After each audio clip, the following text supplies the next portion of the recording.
Nimaga men yomon narsani eshityapman? Demak, men kimnidir yomonlayapman. Nima uchun men g'iybatni eshityapman? Demak, men kimnidir g'iybat qilyapman. Nima uchun meni yomonlashyapti? Demak, men kimnidir yomonlayapman.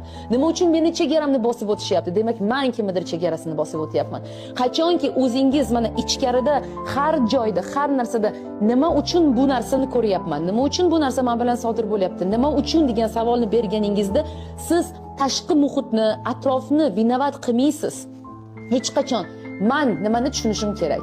Qayerda men kimnidir chegarasini buzyapman? Qayerda men noto'g'ri yashayapman degan savolni ichingizga berishni boshlaysiz. Aslida Alloh sizni har zamon o'zingizga qaytarish uchun, yaratganga qaytarish uchun atrofingizga aynan oyna berib, sizga yoqmaydigan odamlarni sizga olib keladi. Demak, qayerdadir men shunaqa bo'lyapman. Bilingki, bitta narsani aytaman, qalbingiz hech qachon sizni aldamaydi. Siz menga aytishingiz mumkin, "Yo'q, men hech qachon bunaqa qilmayman" deb. O'rtog'ingizga, dugonangizga